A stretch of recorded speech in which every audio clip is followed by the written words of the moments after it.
This song. It's okay if you exploit me. It's okay, I don't. It's okay if you destroy me. It's okay, I won't. Just hit 100,000 plays on Spotify.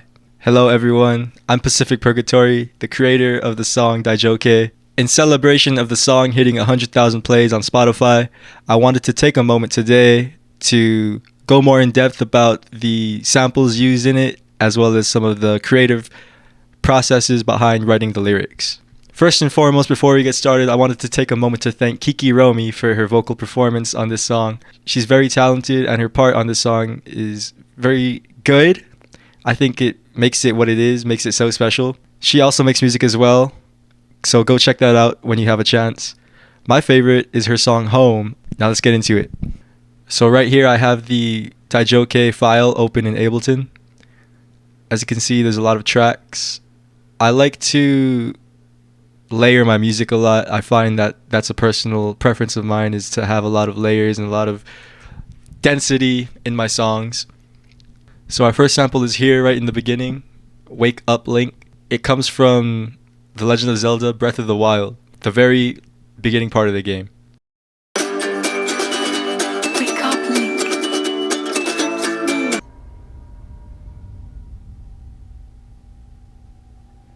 Wake up, Link. I'm a huge Legend of Zelda fan. I used to love playing the games as a kid. My first Legend of Zelda game was Phantom Hourglass on the Nintendo DS, and I just fell in love with it ever since. I wanted to use Legend of Zelda because, one, it does hold a near and dear place in my heart, and two, all of the games are kind of like this epic quest or like adventure, and since this is the first song of the album, I wanted to create that kind of vibe that this is a huge adventure about to happen. I remember when I was a kid, I got Ocarina of Time on the 3DS, and I wanted to play it so bad the night I got it that I woke up at like 1 a.m. and was playing it in my bedroom in the dark with the volume on low so my parents don't catch me. And then I went to school the next morning, and of course I was dead tired, but I had to play that game, man. I had to keep playing it. Now don't hate me for this, but I actually haven't played the new Zelda games, Breath of the Wild or Tears of the Kingdom. I'm an adult now, I'm 23, and when you're my age, you have other priorities, and video games just kind of fall on the wayside. I do want to get around to playing them at some point in my life. I hear they're very good. The next sample is this count-in part, this Ich-ni-san count-in. This comes from a song by the band Tokenai Namae, a Japanese shoegaze band which I adore. I love their music. This sample comes from their song Hitori demo kurueru watashi wa nemutteru, which is like, I, who even when I'm alone can go crazy, is sleeping.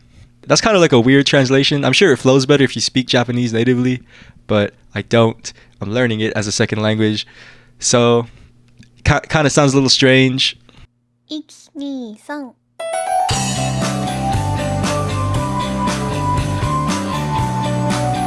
This whole album, Seifuku Kanro Club, I really highly recommend this album. It's such a good soundscape. It's very dense. I think that's partially the reason why I like my songs to be very dense and layered now, is because this album is like that, and it influenced my own music. I even have I even have this album on CD and on cassette. The cassette I got online when they did a run for it, and the CD I actually bought in Tower Records in Shibuya last year when I went with my friends. I really want to see this band live, but every time I'm in Japan, they're never playing a show, so I've always just missed it. I do hope to one day see them though. I highly recommend you check out this album and their music in general. It's super, super good. So now we're going to talk a little bit about the lyrics. This story in the song describes two lovers, a male and a female, who are destined to live a tragic life and have a tragic end. I also pull a lot from Greek mythology because that's something I have an interest in, and I like to write about stuff that is significant to me at the time that I'm writing the song. We can see in the lyrics at the beginning that the Furies had manipulated the fates and that our character has karmic debt that he has to repay. So, whoever made this genius page, thank you by the way, went ahead and actually described what the Furies are. They're the Roman counterpart of the Erinyes, which are goddesses of vengeance. The Fates are 3 women who are said to spin the loom of fate and basically write out each person's destiny before they're born. The second paragraph details the female character, Julie, who again is also fated to live tragically because Nemesis, the Greek god of retribution, Nemesis is jealous of her beauty, so she's gonna make sure that she hurts. This part right here, Wicked Wicca Kids, is a little Easter egg to one of my older songs, Wicca Kids.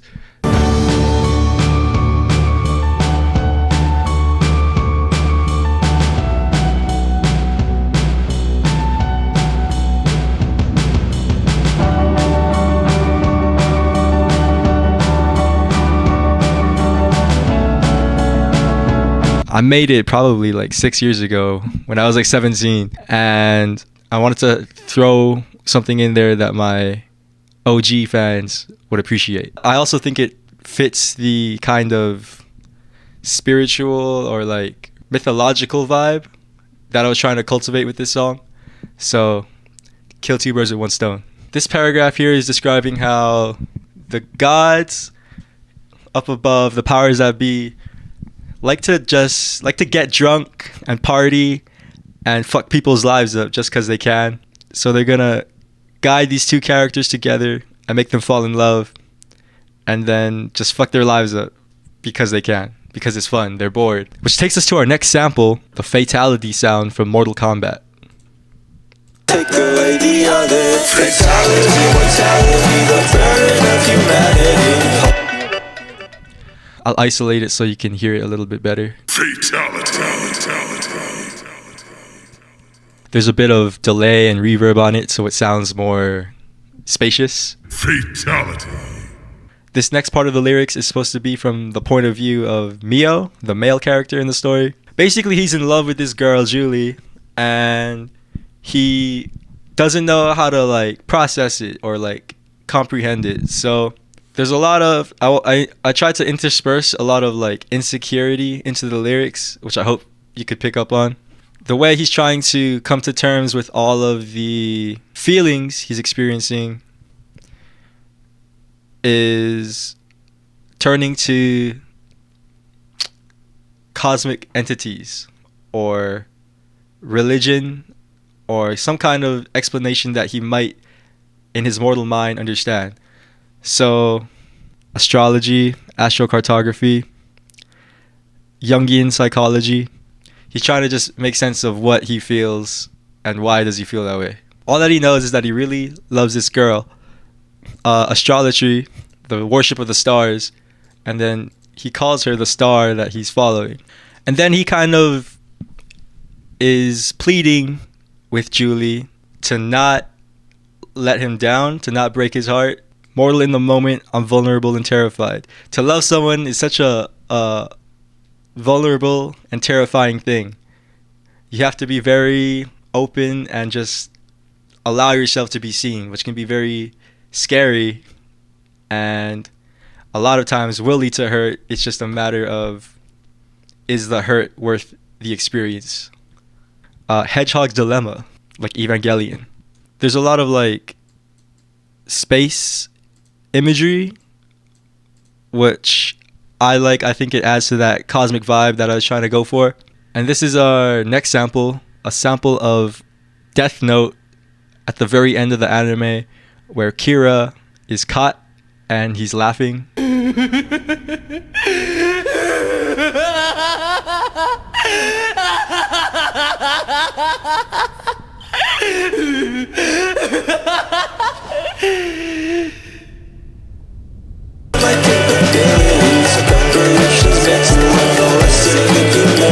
Unconsciously astrology, astrocartography, buried underneath some kind of Jungian psychology. Idolatry, astrology, you are the star I'm following. Promise that you will return to me to love your mind. I'll isolate it so you can hear it a little better.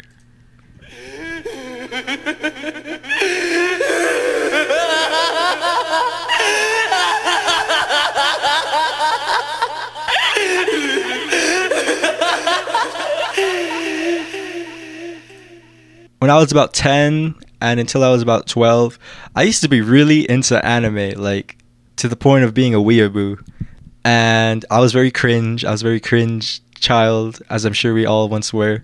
Back then, anime wasn't really socially acceptable to be into.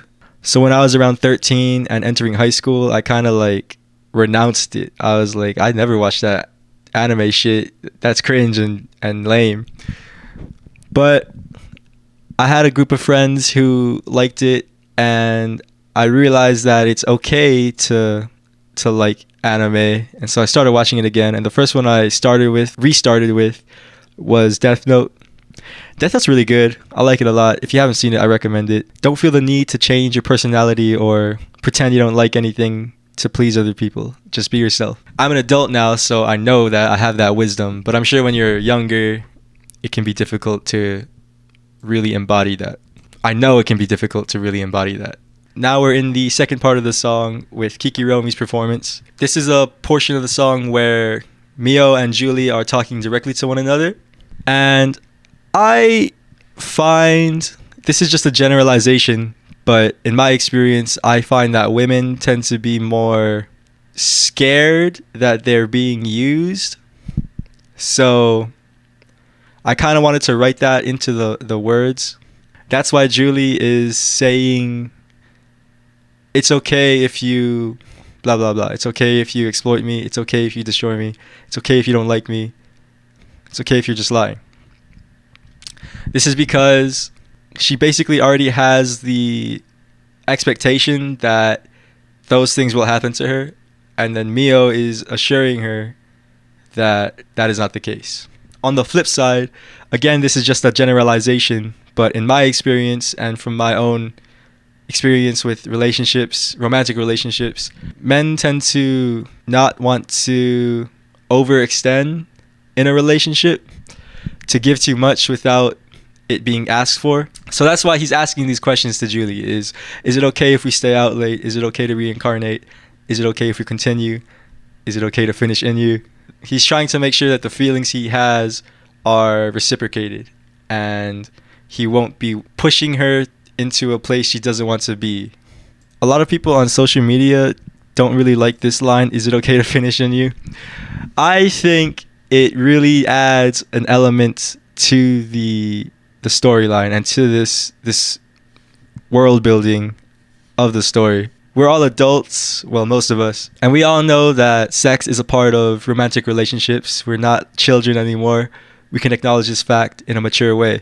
I think that a lot of the people who have issues with this line are most likely just teenagers still, who are still kind of in that phase of their life where they think sex is like icky. It's like a gross thing to do. I'm sure they'll grow out of it. We all do. This part right here where they're singing together, this is kind of to contextualize their relationship a little bit more. So they both have like substance abuse problems with drugs and alcohol. I've had issues with substances before. I know friends who have had issues with substances before. I don't think it's evil to have them. It's definitely not good, and you should address them. But, you know, shit happens in life. The thing I was trying to illustrate with their substance abuse problems was the tragedy that is occurring within their lives while they're still alive. Because to have a substance abuse problem typically is indicative of a deeper underlying subconscious problem that needs to be addressed. It's like a band-aid for whatever is fucking you up. And this last part, I don't know how I could live without. I can't live without. This is to kind of illustrate their codependency on one another. I wanted it to convey that in their lives, the only thing that they are happy about is being with the other. This next one's not a direct sample per se, but it's definitely inspired by something else. This beeping part between the second and the third part. Can't live without. Neo crashed his car, driving home from the bar. Now he's never wake. This is inspired by Paranol, South Korean musician Paranol. They have a song called Beautiful World that also uses this beeping.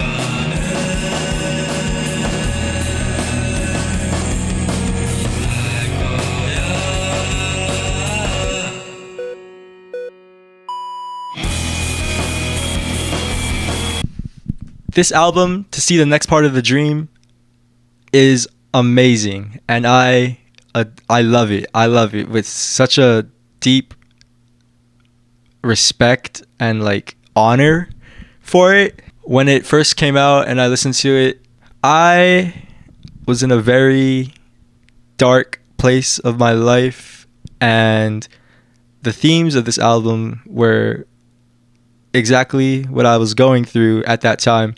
So it just really struck a chord with me and made me feel seen. It samples as well Welcome to the NHK and All About Lily Chocho. Both of them I also love.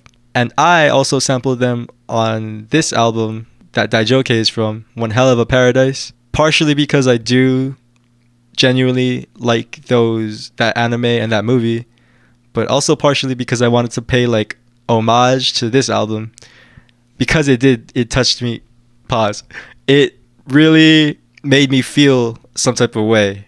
Even now when I listen to this album, those feelings I had kind of bubble up within me, and it's definitely not a time of my life that I would like to redo or would do again, but it's still a part of me. That person who experienced those things is still me. I'm just older now. So yeah, check out this album if you haven't. I really recommend it. Oh, I also like how this beeping sound kind of sounds like a racing game, or like Mario Kart when the race is about to start.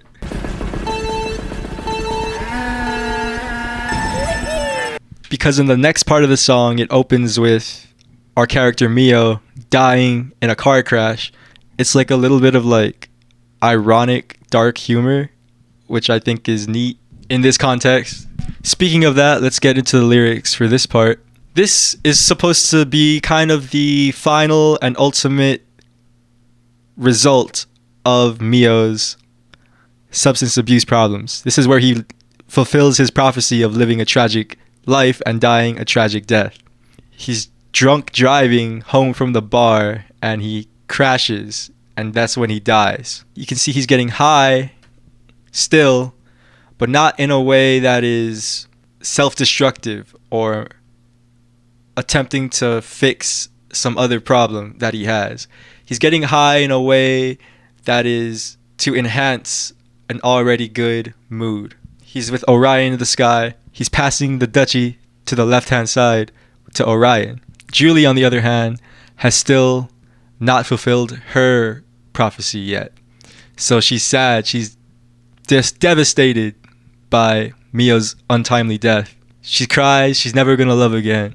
And then right here, this is Julie's final culmination of her substance abuse problems. She overdoses and dies. What she overdoses on, you can fill in the blanks. But when I was writing it, it was benzos, because I had a friend who had issues with benzo abuse. Like I said, I write what I know and what is dear to me or significant to me in my life at the moment of writing the song.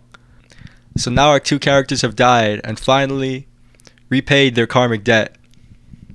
But not all is bad, because in the very last part of the song, we can see that they reunite. This part right here is Mio speaking to Julie from beyond.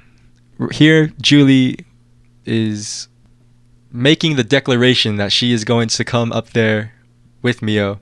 She made a wish upon a star, which is where Mio is at, amongst the stars. Right here, Aquarius, Aquarius, I love you, Sagittarius.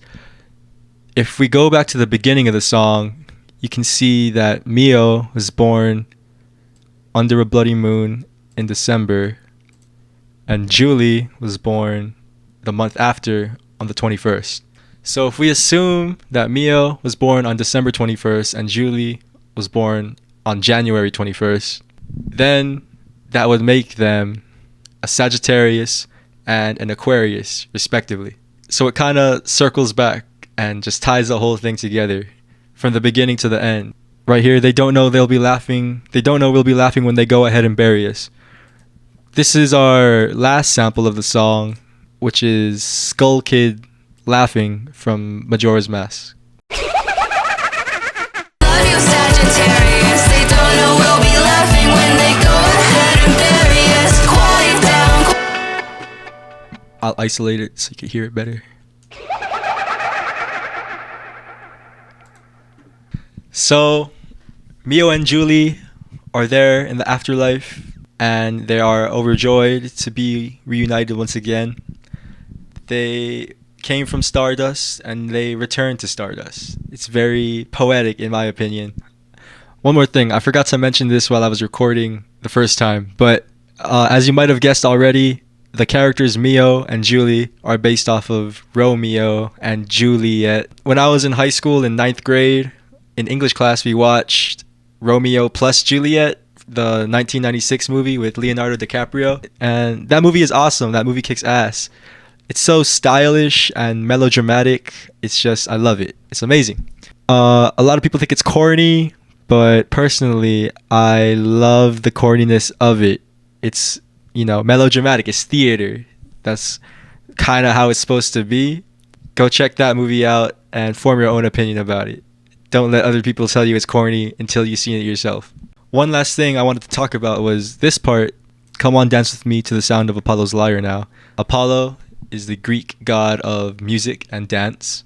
And the very ending part of this song, where it's just the guitar, it's a guitar. This is supposed to represent Apollo's lyre playing. Let's hear it.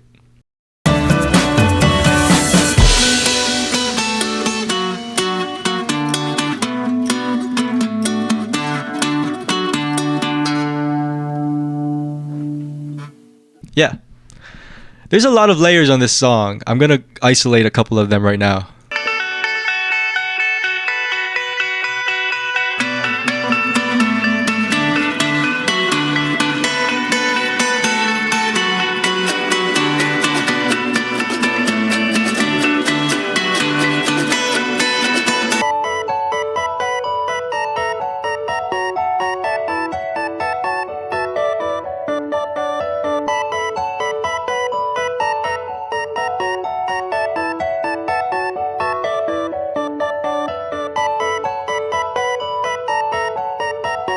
Julie, baby, don't you cry, cause up above we'll reunite. I've been waiting all this time for you to be here too. Mio, darling, don't go far. I made a wish upon a star that I'd fall back into your arms. I'm coming up there soon. Aquarius, Aquarius, I love you, Sagittarius. fatality, mortality, the burden of humanity, pulsing through the veins of all the Greco-Roman tragedy. Civility, nobility, beyond my capabilities. Preparations made to learn a lesson in humility. Unconsciously, astrology, astrocartography, buried underneath some kind of Jungian psychology. Idolatry, astrology, you are the star I'm following. Promise that you will return to me the love you're borrowing. Mortal in the moment time, vulnerable and terrified. Lover, lover, don't let me down.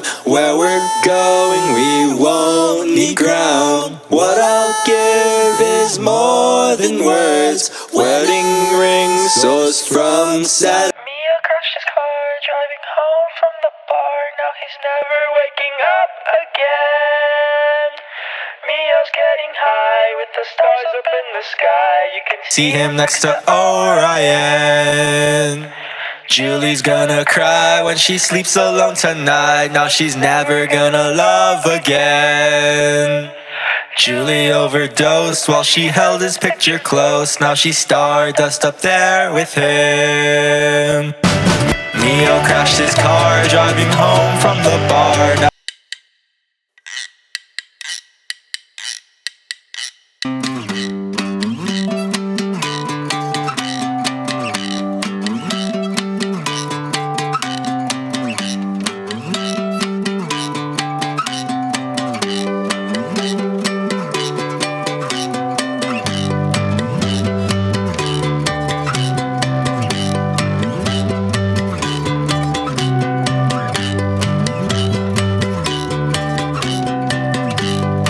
Little side note, I wanted to enlighten you that this part in the middle where Mio and Julie are speaking back and forth, the bass line for this is actually used on the last song of this album to kind of again tie in together from the beginning to the end.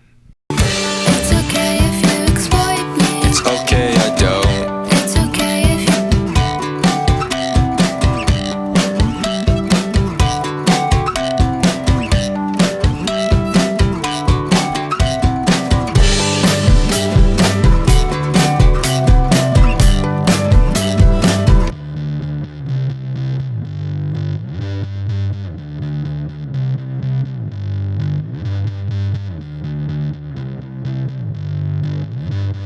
Come all ye sinners, come all ye heathens, come all ye damned and all ye rejects.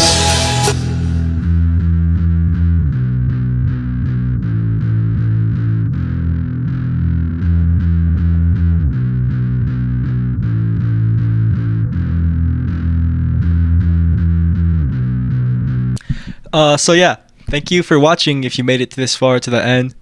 Thank you so much for the support on the song. I really appreciate it, and just the support in general. I've been receiving a lot of positive messages and emails and such. And though I might not be able to get back to all of them, I do read all of them, and I'm very grateful to have supporters that are so adamant about listening to my music. I really do appreciate it. Let me know if you guys would like to see more videos like this where I'm breaking down the creative process or the samples and stuff on any of the other songs on this album, One Hell of a Paradise, or any songs in general. If you haven't listened to the full album yet, please go check it out. I think if you like this first song, Daijokay, then you will like the rest, the other 8 songs on the album. Thank you. And yeah, I'll see you guys soon. Thank you.